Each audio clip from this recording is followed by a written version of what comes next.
Bien. Bueno, la última clase habíamos empezado a ver de la ley de contrato de trabajo lo relativo a los derechos y obligaciones de las partes del contrato de trabajo, que recuerden, habíamos visto que eran el trabajador y el empleador respectivamente, ¿sí? Habíamos visto una serie de derechos y obligaciones que tenían las partes y habíamos identificado qué derecho o qué deber correspondía a cada una de ellas. Habíamos visto, por ejemplo, el principio de buena fe, que era relativo a ambas partes, y después habíamos visto, por ejemplo, la facultad de organización del establecimiento donde se presta el trabajo, que era una facultad del empleador, al igual que la facultad de dirección, que también correspondía al empleador. Habíamos hablado de la facultad de modificar las formas y modalidades del trabajo, con la limitación de que esto no se utilice como un castigo para el empleado. Esta facultad también era ejercitable por parte del empleador. Habíamos hablado de las facultades disciplinarias también con los límites que tenía. Y bueno, y vamos a avanzar ahora con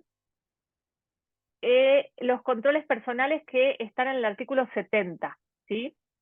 Habíamos visto, si mal no recuerdo, hasta el 69. Así que ahora vamos a avanzar con el artículo 70, que se refiere a los controles personales. Los controles personales son sistemas que utiliza el empleador justamente para controlar, como su nombre lo indica, dentro del ámbito del establecimiento laboral, al trabajador cuando ingresa y cuando sale, ¿sí?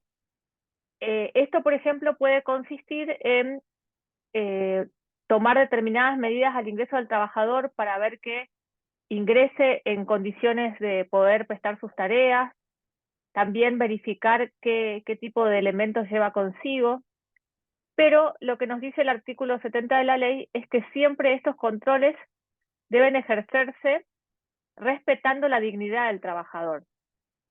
Y siempre que se realicen, deben realizarse en forma discreta, sin ofender la dignidad del trabajador, sin ponerlo en una situación de discriminación. Y lógicamente estos controles tienen que ser igualitarios para todos. Por su parte, los controles que tengan que ver con las mujeres deben ser realizados por personal femenino de la empresa. Cuando hablamos de controles personales y esta definición que yo les estoy dando, ¿conocen algún tipo de control personal que se ejerza, por ejemplo, en un trabajo?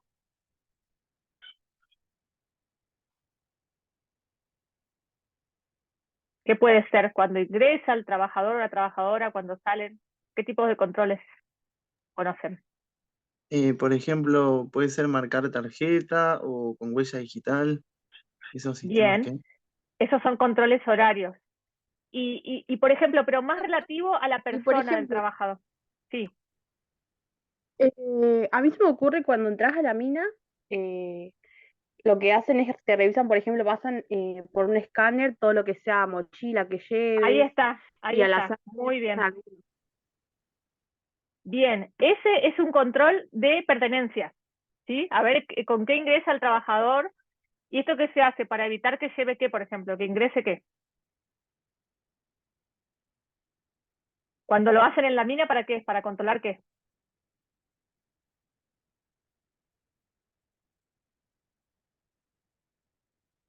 ¿Qué es lo que se trata de verificar? No sé si fue Y que no Cristina o ingreses Julieta. Sí, Julieta. alcohol. Igual que, por ejemplo, también cuando saliste, revisan para que no veas que te lleve nada ahí, igual también. Perfecto. Por ejemplo, como bien decís, para que no te lleves nada o que no ingreses con algo prohibido, qué sé yo, con un arma, con alguna sustancia que no corresponda. Y hay otro control que es más personal. A ver si a alguien se le ocurre. Que por eso dice la ley, tiene que ser, digamos, un control que se le haga a todos, que no sea discriminatorio. Hay un control que más tiene que ver con la persona y la condición en la que está la persona. ¿Conocen? Por ejemplo, un control de alcoholemia. En muchos trabajos antes del ingreso a la jornada se les realiza un control de alcoholemia. Si ese es un control que se hace aleatorio, que se hace sin decir vamos a controlar a fulanito, sino que se hace como un control estandarizado para que no se afecte la dignidad del trabajador y se le puede hacer un control de alcoholemia para ver si esa persona ese día no consumió ninguna sustancia, alcohol o alguna otra sustancia, también se puede hacer algún tipo de chequeo, ¿sí? Entonces, estos controles personales los puede realizar el empleador siempre y cuando no afecte la dignidad del trabajador. Bien. Otro control, ¿se les ocurre algún otro? El de las pertenencias, el de alcoholemia, puede ser algún toxicológico también. Ah, bueno, y esa aclaración que habíamos hecho de que cuando se trata de mujeres, el control tiene que realizarlo un personal femenino. Cuando se trata de controles corporales, ¿no? Lógicamente, eh, si hay que revisar, porque a veces vieron cómo pasa en los aeropuertos que nos revisan el cuerpo y demás, es medio invasivo para una empresa, pero bueno, puede pasar que por alguna situación en particular se revise físicamente a los y las trabajadoras, y en ese caso, cuando haya que revisar a mujeres, este control lo van a tener que hacer también personal femenino de la empresa para evitar cualquier tipo de invasión a la intimidad, ¿no? Bueno, entonces ese control estaba en el artículo 70.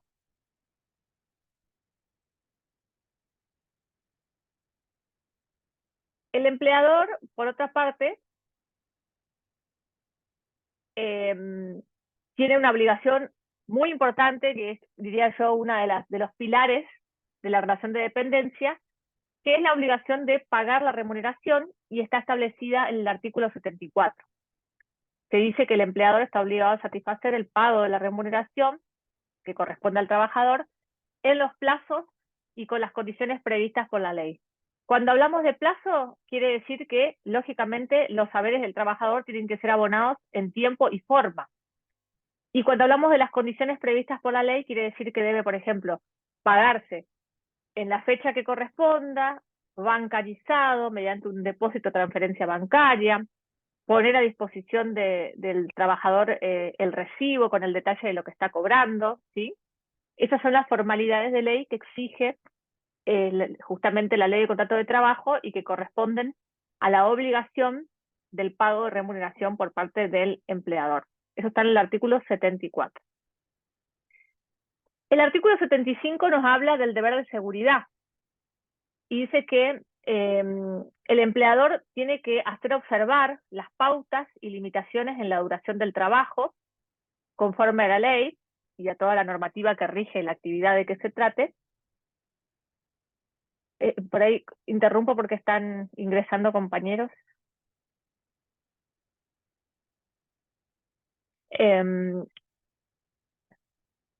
Adoptar medidas que, según el tipo de trabajo de que se trate y la técnica que se utilice, siempre sean destinados a garantizar que el trabajador no sea afectado en su integridad psicofísica, como así también en su dignidad, debiendo tomar todas las medidas que correspondan para garantizar un medio laboral seguro, evitar que las tareas que realicen impliquen algún riesgo o alguna afectación de su salud, de su integridad corporal, que le afecten psicológicamente, que no afecten su dignidad. Y lógicamente, si estas tareas, dice la ley, son penosas, son riesgosas, que pueden generar causales de agotamiento excesivo al trabajador, si pueden generar condiciones de vejez para la persona, porque por ahí están expuestos a determinadas situaciones que afectan a la salud o pasan mucho tiempo en condiciones insalubres o menos salubres que las que corresponden a otras actividades. Entonces se deben tomar todas las medidas de seguridad correspondientes a el tipo de tarea de que se trate para resguardar la integridad psicofísica del trabajador, incluidas las cuestiones de el tratamiento de ruidos, de cualquier sustancia tóxica a la que se vea expuesto el trabajador. Esto es materia de seguridad e higiene, que ustedes lo habrán visto o lo van a ver en alguna materia de la carrera. Y, por ejemplo, incluye la necesidad de no solo la seguridad ambiental del establecimiento o el lugar del trabajo, sino también los elementos de protección personal del trabajador para que no sea afectado en su integridad mientras realiza las tareas laborales, ¿sí? Esto, lógicamente, se va a regir especialmente por las leyes, se va a complementar esta normativa con las leyes de seguridad e higiene, y, lógicamente, si el trabajador entiende que no están dadas las condiciones o no le proveen la indumentaria que corresponde, los elementos de protección personal, puede rehusarse a continuar con las tareas hasta tanto esa vestimenta o esos medios de seguridad le sean entregados por el empleador para poder cumplir bien su tarea sin riesgo para su salud o para su integridad. Para esto, lógicamente, es un deber de seguridad del empleador y, lógicamente, el trabajador tiene una serie de normativa que lo protege y que lo habilita a hacer reclamos en caso de que no cumplan el empleador con la entrega de este equipamiento. ¿Conocen algo de esta temática, no? ¿Han visto ya o seguramente lo van a ver? Respecto de Sí, los eso ya elementos. Sí, ¿Lo vieron? sí. Bien, perfecto. ¿Lo vieron, elementos de protección personal, lo vieron a nivel ambiental también? ¿Del lugar de trabajo? ¿O solamente los EPP? Los EPP. Bueno, está muy bien, porque eso es lo principal para lo que lleva al trabajador en sí mismo, casco, guantes, ¿cómo se llaman los de los oídos? Sardinas. Sordinas, los zapatos de seguridad, los mamelucos, lo que necesiten, pero también el lugar tiene que estar resguardado, ¿sí? Por ejemplo, si es una fábrica que trabaja con maquinarias, ver que esas maquinarias estén debidamente señalizadas de peligro. ¿Vieron cómo tenemos en el taller de la Ah, facu? sí, eso sí lo Que vimos. tenemos Sí, las sí. indicaciones, la cartelería, bueno, eso es, lógicamente, las instalaciones eléctricas, los tableros, los enchufes, porque parece que no, pero de la forma más insólita puede ocurrir un accidente. Entonces, también a eso se refiere el deber de seguridad, no solo en lo personal, sino en el establecimiento donde el trabajador presta la tarea. ¿Hasta ahí se entendió? ¿Me van diciendo si tienen alguna duda, hablan directamente o levanten la mano? Yo por ahí, si levantan la mano, como estoy admitiendo y demás, no veo, así que cualquier cosa, abran los micrófonos y preguntan nomás. Bueno, eso era el deber de seguridad que estaba en el artículo 75 de la ley. El empleador también tiene el deber de brindar protección al trabajador en lo que tiene que ver con su vida y sus bienes cuando se ve la situación de que el trabajador viva en el establecimiento donde presta las funciones. Muchas veces pasa que el empleador le da al trabajador un lugar para vivir en el mismo lugar de trabajo, entonces tiene que garantizar que el empleado cuente con todos los bienes que necesita para vivir cómodamente, que tenga, bueno, lógicamente una vivienda segura, le tiene que, en su caso, si está dentro del acuerdo laboral, proveer la alimentación que corresponda, además de la vivienda, y esta alimentación, cuando el trabajador, digamos, se alimenta en el trabajo, tiene que ser una alimentación sana, suficiente, adecuada a las necesidades del propio trabajador y su grupo familiar, si es que reside con la familia, y, lógicamente, si le presta una vivienda, la tiene que dejar en condiciones y hacer todas las reparaciones que correspondan para que el trabajador pueda vivir dignamente, ¿sí? Esto se llama deber de protección, de alimentación y vivienda, y está en el artículo 77, y como les digo, es para los casos en que el empleado vive en el establecimiento laboral solo o con su familia. Entonces, es deber de proveerle la vivienda, la alimentación y todos los medios para que viva adecuadamente sin perjuicio del sueldo que cobra, ¿sí? Esto es como un extra donde hay casos en los cuales el trabajador accede a este beneficio por parte del empleador. El artículo 78 se refiere al deber de ocupación. Este deber es muy interesante porque el deber de ocupación implica también parte de lo que hace a la dignidad del trabajador, y tiene que ver con que el empleador le dé al trabajador tareas correspondientes a su categoría profesional y a la función que cumple dentro del trabajo que presta, ¿no? Esto puede pasar, ¿y por qué se establece este deber? Porque muchas veces, como una cuestión de castigo, se le recortan tareas al empleado o no se le otorgan tareas como una medida disciplinaria, y eso está prohibido por la ley, ¿sí? Entonces, no hay nada peor que ir a un trabajo y que no puedas trabajar o cumplir tu función, porque eso afecta la dignidad de cualquier trabajador que va y concurre, y el empleador se niega a darle las tareas para las cuales fue contratado. Entonces, es una obligación por parte del empleador otorgar tareas efectivas. Eso se llama deber de ocupación. Dice la ley que el empleador deberá garantizar al trabajador ocupación efectiva. Esto de acuerdo a su calificación o categoría, salvo que haya algún motivo extraordinario que impida que el trabajador pueda cumplir su tarea o que el empleador le pueda poner a disposición los medios. Pero en principio es un derecho del trabajador, es un deber del empleador otorgar las tareas. En caso de que haya algún impedimento transitorio y tenga que prestar una función distinta, tendrá ese carácter transitorio, y esto en ningún caso podrá afectar la remuneración del empleado. Entonces, el deber de ocupación es uno de los fundamentales en la relación laboral para que el trabajador pueda cumplir su tarea para la cual fue convocado y no sea afectado en su dignidad. Esto pasa, por ejemplo, muchas veces cuando, les decía, cuando empieza una conflictiva con la patronal y se presenta el empleado al trabajo y le hacen como una especie de vacío así neutral, y por ahí la persona va a hacer su tarea de siempre y de repente encuentra a otra persona en su puesto. Imagínense la situación.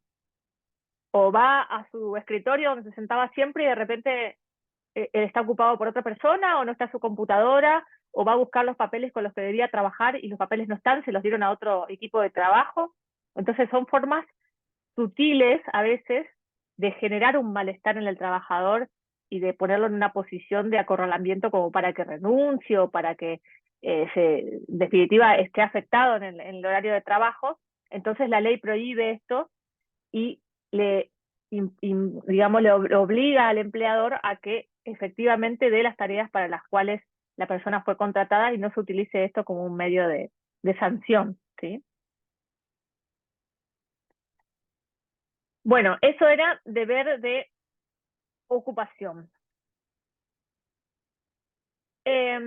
Después tenemos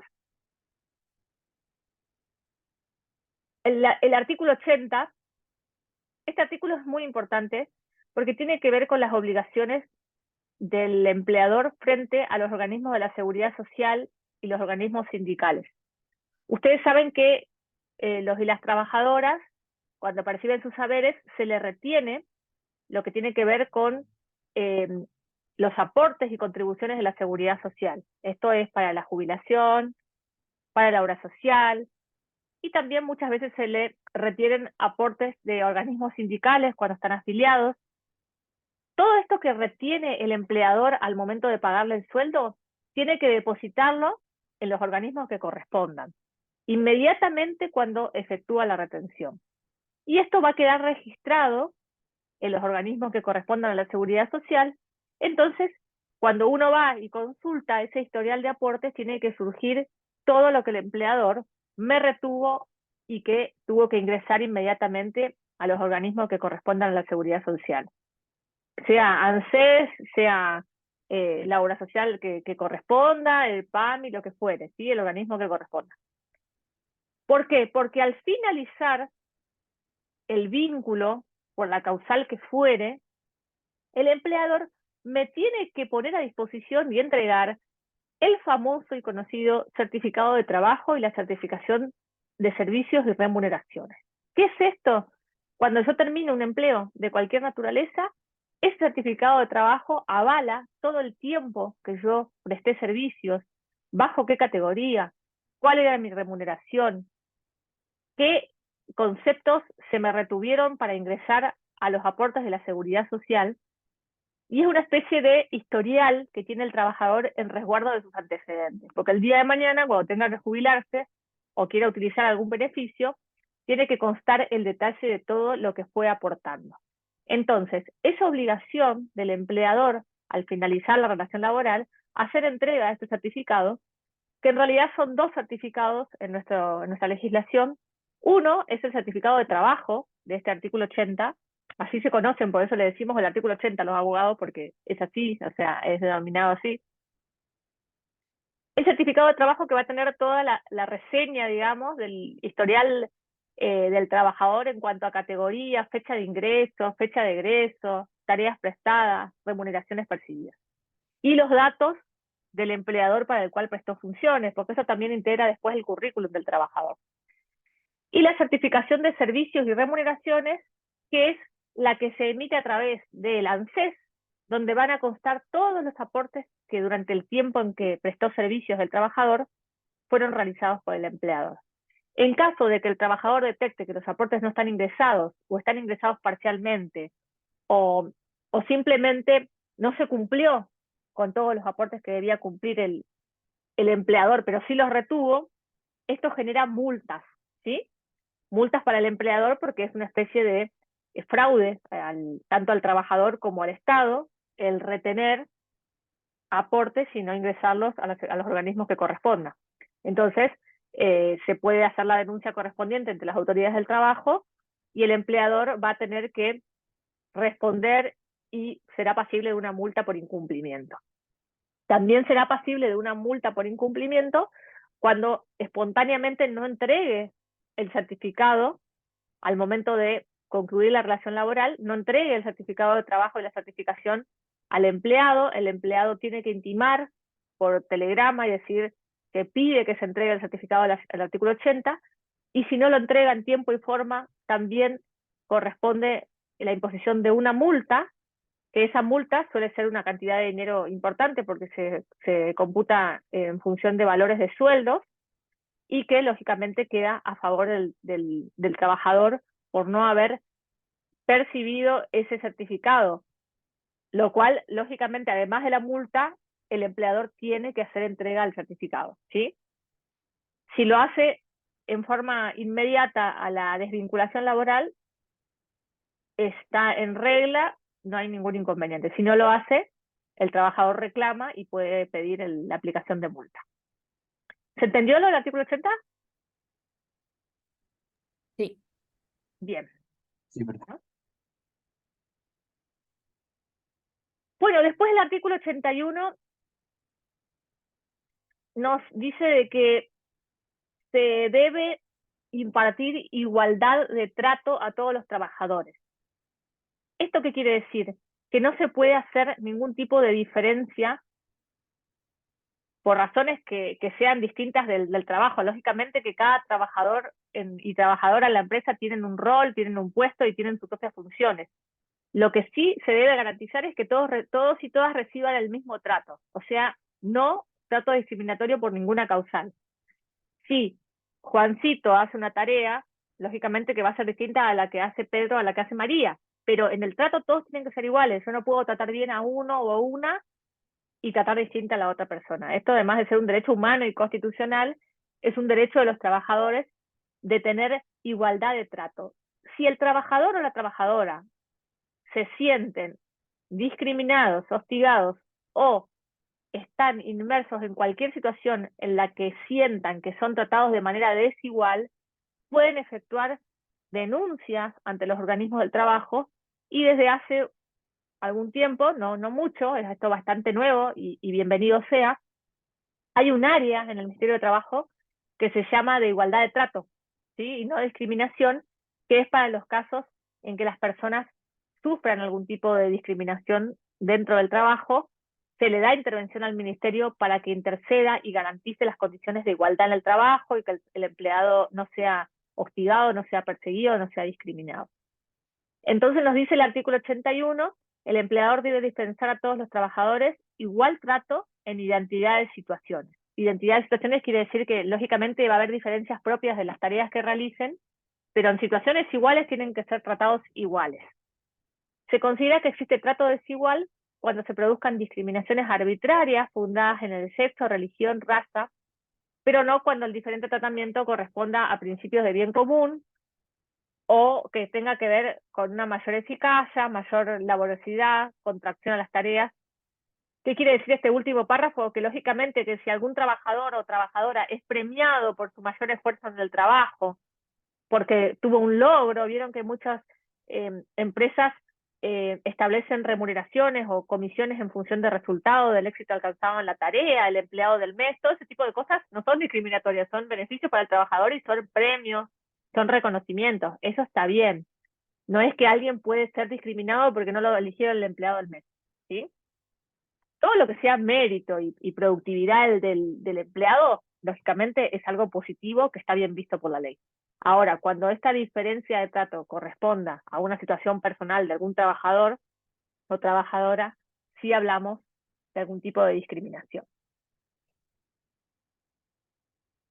Entonces, como les decía, hay un área especialmente que se ocupa en el Ministerio de Trabajo, recibe las denuncias de discriminación, convoca al empleador a realizar el descargo que corresponda frente a la denuncia del trabajador, y les puedo decir que en algunos casos en que yo tuve, se han aplicado multas millonarias al empleador que cuando se pudo comprobar que efectivamente la persona había sido discriminada o había tenido un trato distinto de sus compañeros o compañeras por una situación personal, se aplican multas, ¿sí?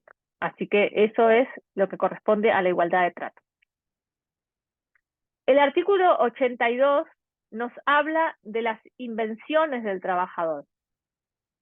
Las invenciones del trabajador, que en determinadas actividades se produce de que el trabajador puede acceder a algún invento, a algún descubrimiento, por ahí trabaja para una empresa, pero tiene un descubrimiento de algún tipo de maquinaria, de fórmula, de lo que fuere que se trate su actividad, en principio son propiedad son propiedad intelectual o de invención o de descubrimiento del propio trabajador, sin perjuicio de que estos descubrimientos, estas invenciones se hayan dado en el marco del trabajo, ¿sí? Entonces, la ley le resguarda el derecho a la persona, el derecho de propiedad intelectual. Las invenciones o descubrimientos que se deriven de procedimientos industriales, métodos o instalaciones del establecimiento o de experimentaciones, investigaciones, mejoras o perfeccionamientos de otros elementos que ya se utilizaban en la empresa, son propiedad del empleador, ¿sí? En este caso, el segundo supuesto es cuando ya no es un invento personal o un descubrimiento personal, sino que a partir de procesos industriales o algún tipo de productividad que se desarrolla en el establecimiento, se genera un descubrimiento, una invención o un perfeccionamiento de algo que ya había estado inventado. En ese caso sí, al ser, digamos, una consecuencia de un proceso productivo, estas invenciones corresponden al empleador. Son igualmente de propiedad del empleador, dice la ley, las invenciones, descubrimientos, fórmulas, diseños, materiales y combinaciones que se obtengan habiendo sido el trabajador contratado con tal objeto. Es decir, cuando yo, empleador, contrato a una persona para que genere una determinada fórmula o un descubrimiento o un diseño bajo las instrucciones, recuerden que esa era una de las características de la relación de dependencia, que este trabajo estaba dirigido por alguien. En ese caso también la invención va a corresponder a la empresa o al empleador y no al trabajador. Entonces son bien marcados los tres supuestos de la ley del artículo 82 en cuanto a el supuesto en que el descubrimiento haya sido algo propio del trabajador respecto de aquellos invenciones o descubrimientos que se dan en el ámbito del desarrollo del trabajo bajo las instrucciones del empleador o bajo la utilización de fórmulas y métodos del establecimiento laboral.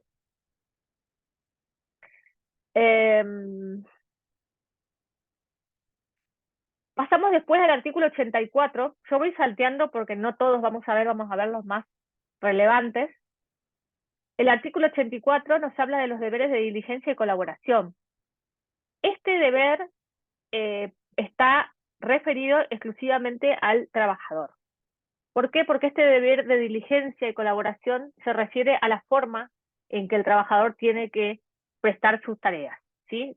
Ser diligente significa ser prudente, ser consecuente con la tarea que uno tiene que realizar, ser responsable. Y lógicamente deber de colaboración es hacer todo lo mejor que esté a mi alcance para obtener el resultado para el cual fui contratado. Entonces, el 84 nos dice que el deber del trabajador es el de prestar servicio con puntualidad, asistencia regular, dedicación adecuada a las características de su empleo, como así también a los medios que se le den para realizar las tareas, ¿sí?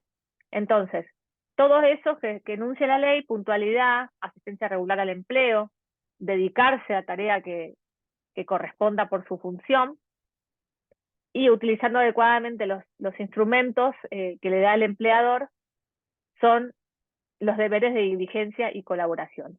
¿Cuál es el sentido de escribir estos deberes? Que si el empleado en algún momento empieza a tener fallas o incumplimientos en algunos de estos aspectos, puede ser una causal, en principio, de llamado a atención, de suspensión, hasta eventualmente implicar un despido por no cumplir el deber de diligencia y colaboración en el empleo. Por eso es que la ley se toma el trabajo de denunciar cada uno de los derechos y deberes. También tenemos como deber del trabajador el de fidelidad. ¿Qué es el de fidelidad? Que el trabajador tiene que guardar y observar, ser fiel a el conocimiento que tenga determinadas situaciones o determinadas cuestiones propias de la tarea que realiza, pudiendo en el caso ser exigido que guarde el secreto como si fuera un secreto profesional. También lo tiene el empleado cuando trabaja dentro de una actividad que requiere reserva o secreto, y tiene que ser fiel a esa tarea que desempeña para no generar lógicamente algún perjuicio al empleador, ¿sí? Imagínense una persona, a ver, les voy a poner un ejemplo, una persona que trabaja en como secretaria o secretario de un médico o de un laboratorio de análisis clínicos y tiene acceso a historias clínicas de los pacientes o a la revelación de determinadas patologías. Se entiende que el deber de fidelidad es guardar el respeto, la reserva y la confidencialidad de la información a la que tiene acceso por su puesto de trabajo. Por ejemplo, volviendo a este ejemplo de la persona que trabaja en el laboratorio, si llega a su conocimiento de que una persona X tiene una determinada patología, no le va a ir a llamar por teléfono a la vecina y contarle que vino fulanito a hacer un análisis y que le dio positivo de tal cosa, ¿sí? Entonces, o qué sé yo siempre pongo el ejemplo hasta cómico de quien trabaja en la Coca-Cola o en la Pepsi y sabe la fórmula que como sabemos es una fórmula secreta, entonces tiene la obligación de guardar secreto de esa y confidencialidad de que puede tener acceso, por ejemplo, a cómo se fabrica o los productos que se usan para la Coca-Cola, por ejemplo, y lógicamente no se va a robar la fórmula, no la va a ir a contar a los vecinos, ¿sí? Entonces, todo eso es responsabilidad del empleado de de guardar esa fidelidad respecto de la tarea que realiza o la función que tiene, que implica el conocimiento de ciertas cuestiones propias que no pueden ser develadas porque generarían una responsabilidad al empleador. A mí me pasó una vez, esto lo pongo como ejemplo porque me pasó a mí, yo tenía una secretaria y una vez viene alguien, un tercero X, y me habla de una causa. Y ahí yo descubro que la única persona que manejaba esos papeles, aparte de mí, imagínense, yo manejo información privada de la gente, tengo todo bajo llave, carpetas, antecedentes, cosas que no pueden difundirse. Entonces, esta persona fue y comentó algo que había leído en un expediente, y lógicamente yo tuve que tomar medidas porque estaba develando algo que era privado de un cliente y aparte me ocasionó un problema porque alguien se enteró de algo que era privado de otra persona, ¿sí? Entonces eso es una causal hasta de despido, les diría, por falta de fidelidad, ¿sí? Entonces, está expresamente previsto en la ley y debe ser cumplido por el trabajador el deber de fidelidad. También corresponde al trabajador el deber del artículo 86 en cuanto al cumplimiento de órdenes e instrucciones. El trabajador tiene que observar todas las órdenes e instrucciones que le dé el empleador. Recuerden que cuando uno está en relación de dependencia, como dijimos, hay una dirección técnica de la actividad, cuando vimos los caracteres de la relación de dependencia. Entonces tiene que cumplir las órdenes que le dé el empleador al momento de ejecutar el trabajo, ¿sí? Ya sea el empleador directamente o los encargados superiores que tengan el área. Además, debe conservar los elementos o instrumentos que le den para el trabajo. Lógicamente que no va a ser responsable de si en el marco del trabajo y del uso de esos instrumentos o elementos se deterioren o se dañen, pero sí va a ser responsable si utiliza mal esos elementos o en una forma distinta a la que corresponde, ¿sí? Entonces, si me dan un determinado instrumental o una máquina y demás, tengo que darle el uso propio para el cual ese elemento me lo dieron para prestar la tarea y no darle un uso distinto que pueda poner no solo en riesgo mi integridad y la de mis compañeros, sino también la destrucción del propio instrumento o elemento de trabajo. Entonces, cumplir las órdenes y utilizar adecuadamente y conservar los instrumentos que el empleador les dé para realizar las tareas. En cuanto a la responsabilidad que va a tener el empleado por daños, esta responsabilidad está establecida en el artículo 87 y solamente el empleado va a responder por daños cuando estos daños fueron por dolo, o sea, cuando haya una intención directa de ocasionar el daño, o por culpa grave del empleado en el ejercicio de sus funciones. Es decir, cuando lo hizo intencionalmente o cuando lo hizo porque fue negligente, porque fue imprudente o porque no observó el cuidado debido para la tarea que tenía que realizar. En ese caso, puede acarrearle algún tipo de responsabilidad por daños, ¿sí? El artículo 88 nos habla del deber de no concurrencia. ¿Qué es esto? El deber de no concurrencia también corresponde al trabajador y esto tiene que ver con que el trabajador tiene que abstenerse, o sea, tiene que, no les digo prohibido porque tiene que abstenerse hacia su buena conducta, realizar negociaciones por cuenta propia, ¿sí?, que puedan afectar a los intereses del empleador. A ver, voy a poner un ejemplo también que me pasó a mí. No voy a decir qué servicio para no mandar a nadie al frente, pero una vez yo contraté una empresa para un servicio de mi casa y los empleados infieles me ofrecieron realizar la misma instalación de este servicio que yo estaba contratando a menor precio, realizándolas por ellos mismos, por cuenta propia, y no en función de la empresa que yo había contratado, ¿sí? Entonces, eso es una negociación infiel, indebida, y contraria a lo que establece la ley de contrato del trabajo, de que el empleado no puede realizar por cuenta propia negociaciones que perjudiquen al trabajador.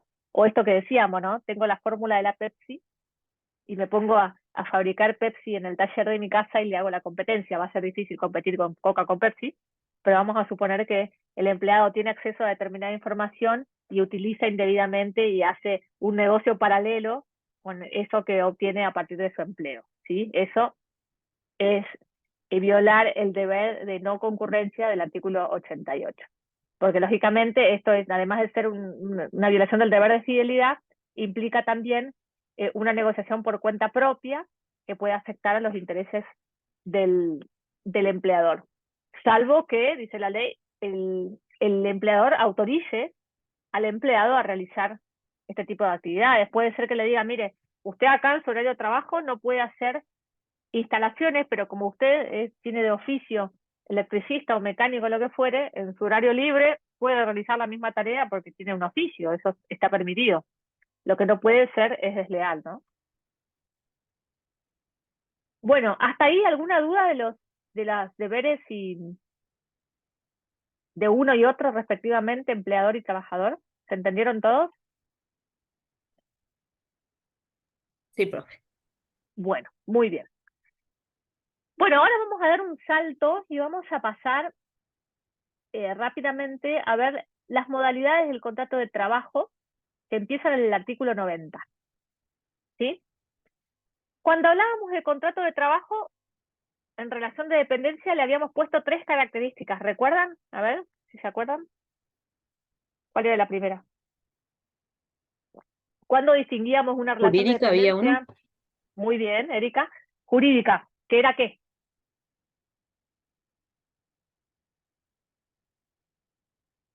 Mm. Nos acordamos el nombre además. Jurídica. Era jurídica técnica y no me acuerdo la otra, profe. La otra es, esta, a ver, como el meme. ¿Se acuerdan o no? Técnica, muy bien. Económica, bien, muy bien, muy bien. Ahí lo leo a Mario que está en el chat. Bueno, primero, técnica, jurídica y económica. Técnica era la de la estructura del trabajo, ¿sí? La estructura, la dirección de las tareas. Jurídica era porque el empleador tenía el deber de dirección, ¿sí? Tenía poder y facultad de regular todo esto que acabamos de ver, de efectuar controles, de controlar los horarios, de ejercer potestades disciplinarias, de controlar el cumplimiento de las tareas, de sancionar los incumplimientos del trabajador, todo eso es jurídica. Entonces, técnica es porque recuerden que el empleador le da la estructura para que el empleado pueda ejercer su tarea. Jurídica, bueno, lo que les dije, deber de dirección del trabajo, de facultades sancionatorias, y económica porque era el que pagaba la remuneración. Esos eran los 3 elementos que caracterizaban la relación de dependencia laboral. Pero una vez que tenemos esta dependencia laboral, puede darse determinadas formas, ¿sí? No todos los contratos de trabajo son iguales o se ejercen bajo la misma modalidad. En principio, si no hay ninguna modalidad establecida, el contrato se considera por tiempo indeterminado. ¿Qué quiere decir?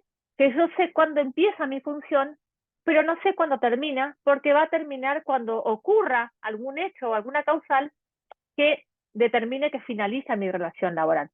Cuando empezamos un trabajo, esto es claro entenderlo, porque cuando iniciamos un trabajo nuevo en relación de dependencia y decimos, no sabemos cuántos años vamos a estar acá, ojalá estemos hasta jubilarnos si nos gusta el trabajo y nos sentimos cómodos, y si no, a veces decimos, bueno, esto no sé cuánto tiempo va a durar y lo tomo por un tiempo porque después tengo pensado renunciar, o puede pasar algo que no pueda continuar, o pueden despedirme en el medio. Entonces, la regla general en principio es, iniciamos un contrato de trabajo y va a ser por tiempo indeterminado. Quiere decir que queda sujeto a el tiempo en que la relación perdure de manera armoniosa, de manera cómoda para las partes, y puede que esto se termine con la jubilación o que termine antes por alguna otra causa que interrumpa la relación laboral. Así que el artículo 90 nos habla de indeterminación de plazo y dice que el contrato de trabajo es por tiempo indeterminado, este que les decía, salvo que tenga un término de duración según las siguientes circunstancias. ¿Cuándo no será indeterminado entonces? Cuando se haya fijado en forma expresa y por escrito que tiene un plazo de duración, ¿sí? Estas son las excepciones a la regla de indeterminación. Segundo, que el tipo de tareas o la actividad a realizar, las modalidades de las tareas, indiquen de que tiene una duración determinada, ¿sí? Entonces, en principio, indeterminado, salvo que en forma expresa se le ponga un plazo, o que por las características propias de la actividad sabemos que en algún momento se va a terminar porque se va a cumplir con el objetivo, ¿sí? Bueno, el contrato por tiempo indeterminado, dice el artículo 91, va a durar hasta que el empleado se encuentre, hasta que el trabajador se encuentre en condiciones de acceder a la jubilación, según la edad y los años de servicio, o que se produzca alguna causal de extinción de las que están previstas en la ley que vamos a ir viendo más adelante. ¿Cómo se prueba este contrato, porque ahí empiezan los problemas. Cuando a mí me despiden, muchas veces a mí me habían dicho de que yo iba a trabajar en forma indeterminada, de repente me despiden. Entonces, ¿cómo acredito yo que mi contrato era por tiempo indeterminado? En ese caso, más allá de que en el juicio se pueden presentar diferentes pruebas, es el empleador quien va a tener que demostrar con algún documento de que el trabajo había sido pactado por un plazo o por un tiempo determinado. En caso de duda, se va a estar a favor de que no tenía plazo, ¿sí? Esto por el tema que habíamos estudiado en clases anteriores, de que las normas laborales protegen la situación siempre de la parte más débil de la relación laboral, que es el empleado, y lógicamente resguardan ante un eventual abuso de la patronal frente a casos de necesidad del empleado. Entonces, lógicamente, bueno, en caso de duda, si no sabemos si era solamente tu trabajo por 3 meses o era por tiempo indeterminado, la ley va a estar a lo que mejor sea para el trabajador, a lo que más lo beneficie. En este caso sería el plazo indeterminado, salvo que el empleador tenga un documento por escrito firmado que diga, no, mire señor, yo lo contraté por 3 meses porque tenía que hacer ese arreglo en ese lugar y el arreglo está cumplido, ¿sí? Entonces, en ese caso el empleador va a tener que demostrar que las condiciones del trabajo eran por un plazo determinado.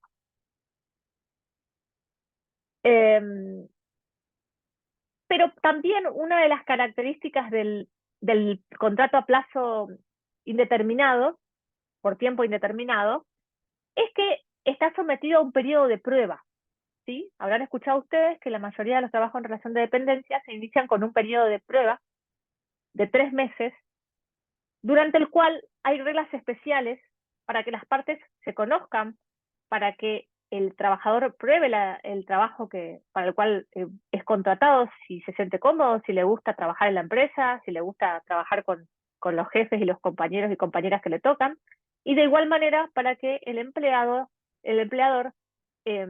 pruebe, justamente por eso se llama periodo de prueba, las habilidades del trabajador, vea si este trabajador está en condiciones para acceder a ese puesto de trabajo, si tiene la experiencia o la capacidad que el empleador necesita para el desarrollo de la tarea. Bueno, la ley da ese plazo de 3 meses para que las partes prueben, se conozcan y realmente estén seguros de que la contratación debe continuar, ¿sí?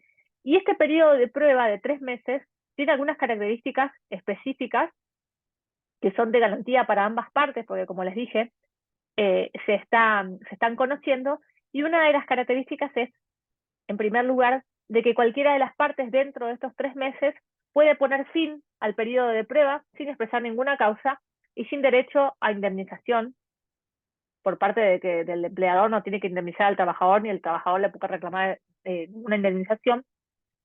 Sí, lo que tiene es que preavisar y decirle, señor empleador, no voy a continuar con la tarea, no hace falta que explique ninguna causa ni que reclame nada.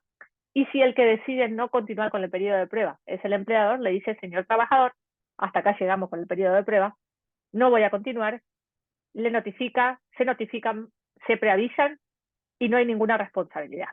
Es como un plazo justamente de gracia que le da la ley para que las partes se acomoden en esta nueva relación. Pero para evitar abusos, que es lo que lamentablemente sucede en la práctica, de que por ahí en algunos casos los empleadores hacen firmar a los trabajadores sucesivos contratos con periodo de prueba y de esta manera incurren en un fraude en la ley laboral para encubrir una relación de trabajo que ya es de dependencia y que tiene una antigüedad determinada, le van renovando el periodo de prueba. Eso está prohibido, ¿sí? El periodo de prueba es una vez, por única vez, por 3 meses. Después de los 3 meses, el trabajador queda contratado como efectivo por tiempo indeterminado o por el plazo que establezca el contrato. O sea, puede ser indeterminado, como les dije, o un contrato a plazo por 2 años, 3 años. Pero este periodo de prueba, en general, se utiliza para el tiempo indeterminado y superados los 3 meses, la persona está efectiva en el empleo. Este periodo de prueba, por más que sea por 3 meses y dure un mes, una semana, 15 días o los 3 meses, tiene que estar debidamente registrado ante los organismos de la Seguridad Social, ante la FIP, darle el alta al trabajador en los sistemas impositivos, tributarios y de la seguridad social desde el primer día en que inicia el periodo de prueba. Después, si se interrumpe el periodo de prueba por una causal X o porque las partes no quieren continuar, se le da de baja, pero tiene que estar registrado. No es que los primeros 3 meses lo tengo en negro y vamos probando. No, eso es ilegal. Tiene que estar registrado como si estuviera contratado definitivamente. Entonces, el artículo 92 bis nos habla de este periodo de prueba y de las condiciones que tienen que cumplirse y nos hace ver estas cuestiones, ¿no? De que no se puede contratar a un mismo trabajador más de una vez bajo un periodo de prueba, ¿sí? Lógicamente que el uso abusivo del periodo de prueba para evitar la efectivización de los trabajadores hace que la empresa o el empleador sean sancionados, ¿sí? Corresponden multas o denuncias ante los organismos correspondientes.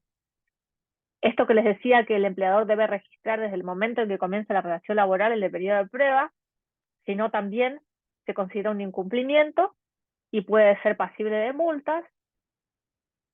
Y la otra cuestión que es importante es que durante este periodo de prueba las partes tienen que cumplir sus obligaciones, tanto empleador como trabajador, como si estuvieran en el trabajo ya en forma efectiva y definitiva.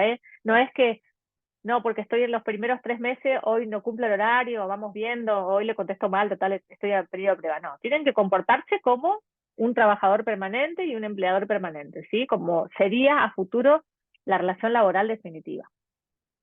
Profe, y si, por ejemplo, lo contrata un periodo de prueba, pasa un Sí, tiempo, o sea, termina ese periodo, se va el trabajador, pasa un sí. tiempo y después lo vuelve a contratar. ¿Se considera contratado? En realidad, si hay un tiempo en el medio, y habría que ver Haciendo la misma tarea y todo lo mismo. si hay interrupción, una vez más podría, porque puede pasar, no es lo más habitual. Generalmente, ¿saben lo que hacen las empresas? Cuando tienen varios establecimientos, le dan en alta en 3 meses, le dan de baja, le dan el alta en otra razón social, 3 meses y así los van alternando. Eso también es ilegal. Ahora, si vos me decís que el trabajador, por un motivo X, interrumpió el periodo de prueba, vamos a suponer que tenía previsto un viaje o le salió una oportunidad en otro lugar, se fue, o por cuestión de salud, se interrumpió el periodo de prueba, bueno, en ese caso, si hay una interrupción real, genuina, se podría intentar un nuevo periodo de prueba si el empleador considera que necesita aprobarlo, porque por ahí ya lo conoce y en ese caso lo podría contratar efectivo directamente.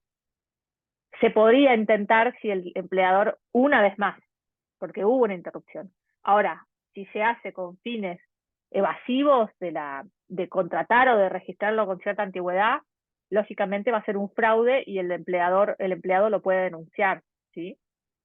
Entonces, si hay una causal real, se puede tener por interrumpido y volver a contratarlo por un nuevo periodo después de un tiempo, tampoco en un lapso cortito, ¿sí?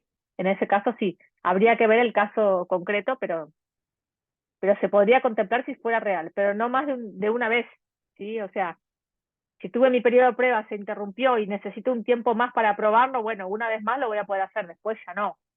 ¿Sí? Más de los 3 meses no se va a poder extender. No sé si respondí tu consulta. Sí, sí, igual yo me refería, o sea, no era por culpa del trabajador, sino cumplido los 3 meses, el empleador no lo contrataba, bueno, el trabajador se iba porque no tenía contrato, y después, no sé, 6 meses o un año lo vuelve a contratar. Claro, eso ya es fraude, porque lo Claro, está utilizando y en los 3 meses no lo registra. claro. Claro, no, eso está mal, eso es fraude. No con una causal, como dijimos, que puede pasar en la realidad que se interrumpa, ¿sí? En ese caso, el empleado podría hacer la denuncia de que estuvo en negro o que hay un abuso del periodo de prueba.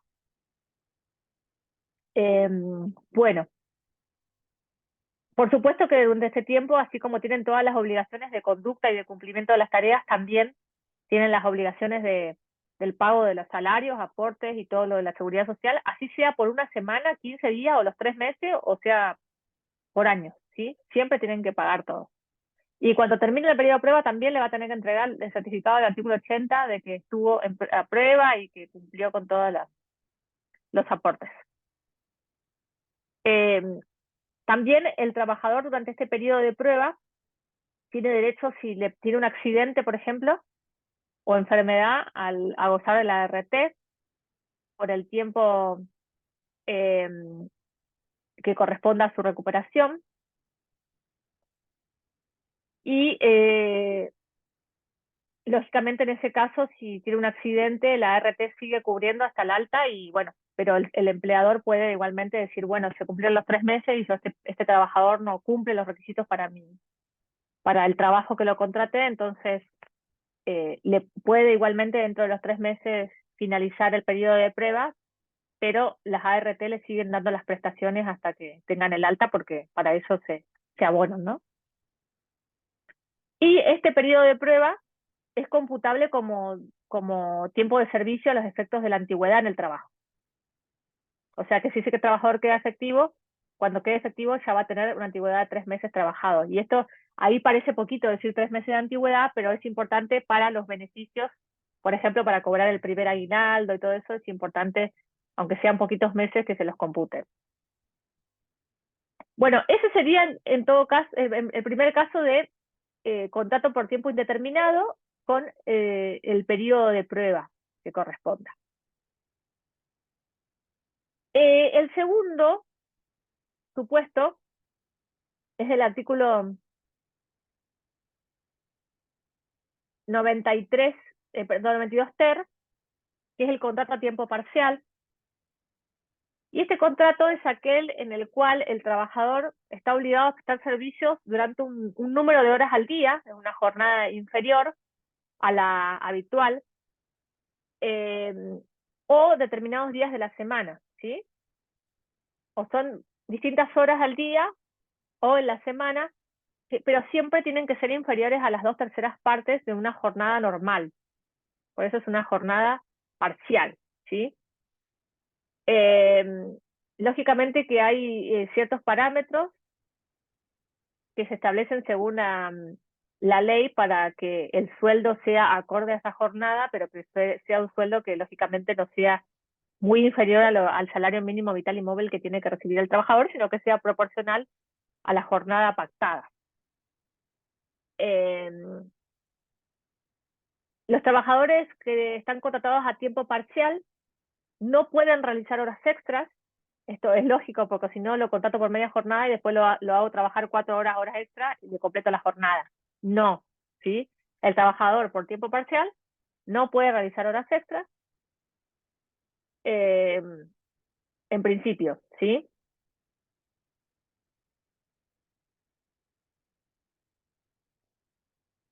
Y estoy sacando las principales características de este tipo de contratación.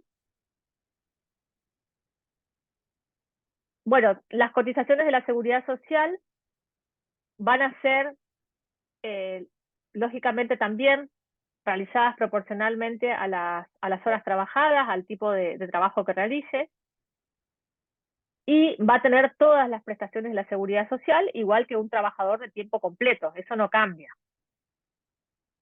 Esto se regula específicamente por los convenios colectivos de la actividad que se trate. Pero lo que tienen que saber es que cuando el contrato es a tiempo parcial, es una jornada inferior a la legal, que no puede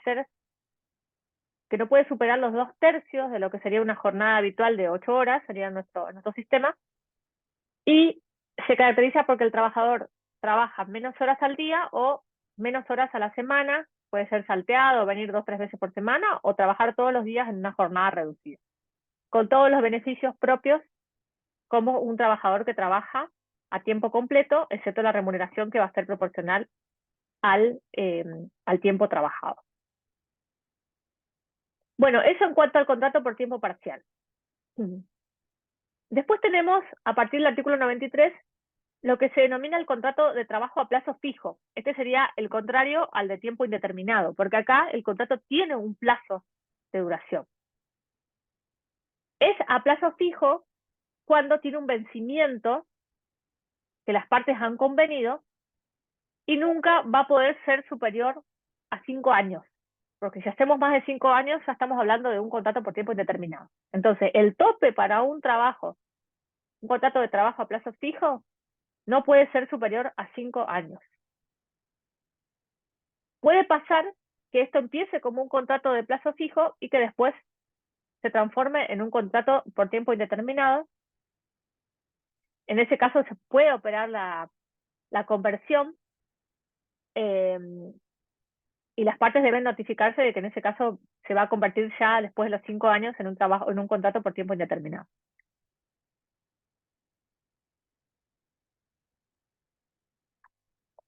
Ahí estoy admitiendo a un compañero que está entrando.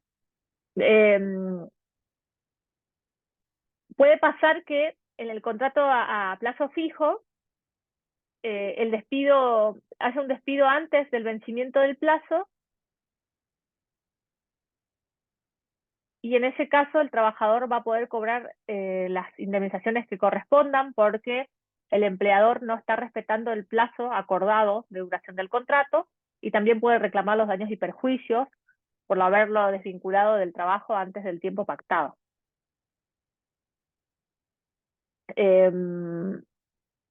Entonces, las partes deben preavisar en caso de que van a convertir el contrato de plazo fijo a plazo indeterminado, preavisar que se va a hacer esta conversión, y también deben preavisar cuando esté por vencerse el plazo del contrato. Esto es a modo de buena fe, e informar a la otra parte de que está por expirar o por vencerse el plazo convenido. En caso de que las partes no se preavisen de que no van a continuar con el contrato en el plazo establecido, lógicamente les puede acarrear algún tipo de multa o sanción por incumplimiento. Pero en principio, entonces, ¿qué es importante que sepan? Que el plazo fijo tiene una fecha de vencimiento que las partes han acordado y que tiene un tope de 5 años. Que sin perjuicio de ese tope de 5 años, si la relación laboral va bien, las partes pueden convertir este contrato de tiempo determinado en un contrato de tiempo indeterminado con la notificación que corresponda. Y también, si por algún motivo tiene que terminar el contrato antes del plazo pactado, las partes deben notificar. Si el empleador despide al empleado antes de la fecha convenida, 1 año, 2 años, 3 años, 4 años, 5 años, lo debe indemnizar, y lógicamente si lo despide sin una causa, pero si le está robando o incurriendo en una causal grave, tiene derecho a despedirlo. Lo que no tiene es derecho a despedirlo sin ninguna expresión de causa y de un día para otro romper ese acuerdo de que tenía trabajo por tanto tiempo, ¿sí? En ese caso lo va a tener que indemnizar. Después, cuando veamos las causales de despido, vamos a distinguir un poquito mejor esto. Bueno, eso en cuanto al de tiempo determinado o plazo fijo, que estaba en el artículo 93, 94 y 95. Después tenemos el contrato de trabajo de temporada. Este está en el artículo 96. El contrato de trabajo de temporada se caracteriza porque las partes acuerdan las tareas laborales que correspondan conforme a actividades que se prestan en determinadas épocas del año y se repiten cíclicamente por la propia naturaleza de la actividad. Así como su nombre lo indica, es un contrato de temporada donde las partes, si es una actividad que todos los años se produce en verano, las partes celebran el contrato para ese tiempo en el cual la actividad se produce, ¿sí? Por ejemplo, contrato de temporada de vacaciones, no sé, refuerzo de personal para las fiestas en los comercios. Entonces yo sé que todos los años a mí determinado comercio me llama porque refuerza su personal en la fiesta de Navidad, porque la gente hace compras y demás. Y todos los años, por temporada, siempre en temporada navideña, me renuevan el contrato de temporada. O pasa, por ejemplo, en determinadas actividades de cultivos, por ejemplo, que hay cosechas y son 2 o 3 meses de cosecha que la persona sabe que tiene esos 3 meses o 2 meses o el tiempo que sea, esa temporada de cosecha, tiene trabajo y que al año siguiente lo vuelven a llamar. Acá particularmente, ¿saben cuándo pasa? En la época de Hay una época en la que el frigorífico acá en Río Gallegos trabaja también y mucha gente está contratada por temporada. Tienen su personal fijo, pero también tienen gente que contratan por temporada para la época en que no sé qué hacen en el frigorífico, ahí no me voy a meter en algo que desconozco, pero sé que contratan por temporada para la temporada fuerte del trabajo del frigorífico, contratan las personas todos los años cíclicamente, pero este contrato también tiene que tener sus características para que se repita esta contratación cíclica, ¿no? ¿Qué pasa? Estos contratos tienen que ser notificados en cada ciclo que se inicia con una antelación no menor a 30 días respecto del inicio de la temporada. O sea, señora Juana Domínguez, le notificamos con 30 días de anticipación que se la va a volver a contratar para su trabajo de vendedora en tal comercio por la temporada de verano, por ejemplo, ¿sí? O esto que decíamos de las fiestas, bueno, se le pondrá un lapso de tiempo. Entonces, tienen que notificar los empleadores a los trabajadores con 30 días de anticipación la voluntad de reiterar el contrato o la relación de trabajo igual que el ciclo anterior. En cada ciclo tienen que notificar. Y el trabajador tiene que contestar si va a continuar o no con la relación laboral en un plazo de 5 días, por escrito o directamente presentándose a la sede de la empresa y decirle sí, voy a renovar mi contrato para esta temporada. En caso de que el empleador no le notifique, se entiende que en ese caso no está renovando el contrato por la temporada que corresponda. Entonces, es muy importante tener en cuenta que, para que no se incurra otra vez en abuso respecto de esta modalidad contractual, que esto se reserva para actividades que son de temporada, de explotación, comerciales, agrícolas, ganaderas, lo que fuere, que solamente son por ciclos o por temporadas. Entonces, las partes deben preavisarse, manifestar la voluntad de renovar el contrato. Por su parte, también pueden operar el despido, que si se da sin causa, cuando el empleador, por ejemplo, despide sin causa justificada durante el ciclo o la temporada en que se estuviera prestando servicios, lógicamente va a dar derecho a una indemnización y todo esto se va a regir en lo que tiene que ver con la desvinculación y las indemnizaciones como el resto de las modalidades del contrato de trabajo. Puede ser despedido, lógicamente, con expresión de causa o porque la actividad no va a continuar, eso está permitido. Lo que se sanciona o es pasible de una indemnización es cuando el despido se da sin causa justificada y el trabajador estaba cursando su ciclo de temporada, ¿sí? Pero lo importante es saber que las características de este trabajo, que es justamente para actividades que se repiten en determinadas épocas del año, y que las partes tienen que ponerse en conocimiento la una de la otra si van a querer repetir el ciclo laboral en esa temporada. ¿Se entendió las diferencias hasta ahora de lo que estamos viendo? Sí, profe. Bueno, qué bueno. Bueno, hacemos uno más y ya después los dejo liberados. Después tenemos el contrato de trabajo eventual, que es distinto a todos los que venimos viendo. ¿Por qué? Porque el contrato de trabajo eventual se va a utilizar cuando el trabajador va a prestar sus tareas para una actividad que requiere un resultado concreto, ¿sí? Específico, y que generalmente se origina en alguna situación extraordinaria o una situación transitoria de la empresa o del establecimiento. Entonces no es un contrato que va a tener una duración de un plazo largo o tampoco están dadas las condiciones para contratar a un trabajador por tiempo indeterminado, sino que se lo contrata porque hay una exigencia extraordinaria y transitoria, que no se repite, porque una cosa, a ver, voy a volver a poner el ejemplo del vendedor, la vendedora de comercio. Si todos los años yo refuerzo mi personal cíclicamente por las vacaciones, o por la Navidad, o, o porque la persona trabaja en un restaurante, de temporada turística de la playa. Y esto se repite todos los años, va a ser un contrato de temporada.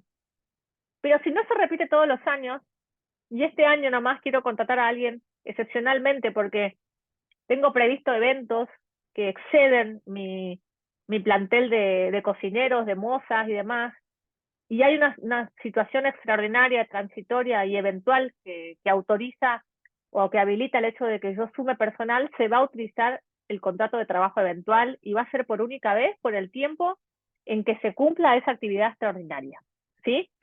Por ejemplo, vamos a poner un ejemplo de pandemia. En pandemia muchas actividades, que además de que no se podían desarrollar en presencialidad, implicaban modificación de tareas o cambio en la producción. Muchas empresas transformaron su producción y por ahí, qué sé yo, se dedicaban a fabricar cosméticos y con la pandemia empezaron a fabricar, a partir de esos productos químicos a los que tenían acceso, en vez de fabricar crema o productos para el pelo, empezaron a fabricar alcohol en gel. Y la pandemia determinó que el alcohol en gel se usaba en grandes cantidades. Entonces, eventualmente, y por el plazo que durara, por ejemplo, la pandemia o el aislamiento o lo que fuere, contrato personal extra para que cubra esta demanda, alta demanda que había de productos, y es por un tiempo determinado hasta cumplir un objetivo de una cantidad de unidades de producción, y después el trabajo finaliza. Y no se repite en ciclo, por eso es distinto al de temporada. Entonces, eventual, como su nombre lo indica, es para una situación extraordinaria, una exigencia extra, transitoria, un aumento de la producción, algo que requiera que reforcemos el personal para ese objetivo y nada más, ¿sí? También, al ser extraordinario y ser eventual, lógicamente, tiene que estar expresamente establecido cuál es la actividad que tiene que cumplirse o la cantidad de producción que tiene que alcanzarse para que no se utilice mal este contrato eventual y se le hagan sucesivos contratos eventuales al empleado para no registrarlo, ¿sí? Esa es la particularidad del contrato de trabajo eventual. Bueno, nos va a quedar el de trabajo de grupo por equipo y el teletrabajo. Bueno, vamos a hacer el de trabajo por equipo y dejamos el de teletrabajo para la próxima, que va a ser más largo por ahí de explicar. El contrato de trabajo de grupo o equipo, que está en el 101, nos dice que hay contrato de trabajo de grupo o equipo cuando el mismo debe celebrarse por un empleador con un grupo de personas que van a estar actuando en ese contrato intermediados por un delegado o por un representante, y el objeto del contrato va a ser la prestación de servicios propios de una actividad de este grupo o equipo. Si bien la contratación se hace en equipo a través de un representante, el empleador tiene obligaciones respecto de cada uno de los integrantes del grupo en cuanto a las obligaciones legales, ¿no? De pago, de aportes, contribuciones, sin perjuicio de que la contratación sea grupal. En este caso, los salarios pueden pactarse en forma colectiva, ¿sí? Y cada uno tendrá la participación que le corresponda según cómo haya contribuido al resultado del trabajo. Y en caso de que un trabajador del grupo o equipo deje de prestar funciones, debe ser sustituido por otro que debe ser propuesto por el representante del equipo y debe ser aceptado por el empleador si es que resulta indispensable para continuar las tareas grupales, ¿sí?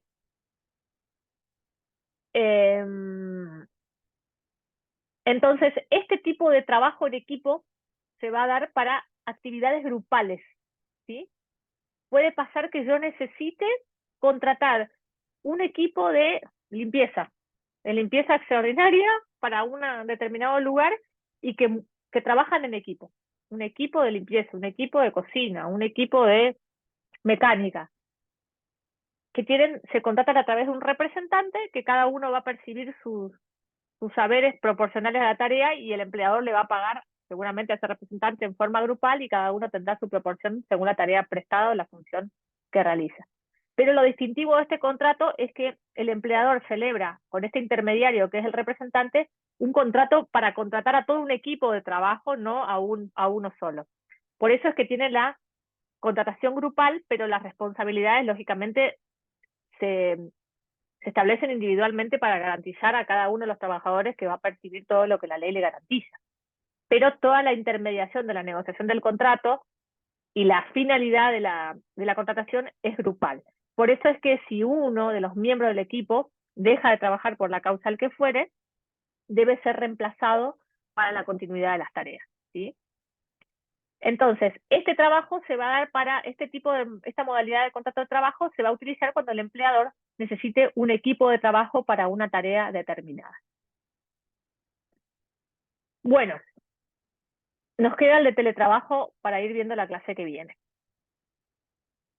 Hasta ahí, ¿cómo estamos? ¿Alguna duda? ¿Consulta, ejemplo, crítica, queja? No vi a nadie No, hoy, ninguna, estuvieron profe. todos ocultos y ocultas hoy. Voy a dejar de grabar, que no sé cómo se deja de grabar.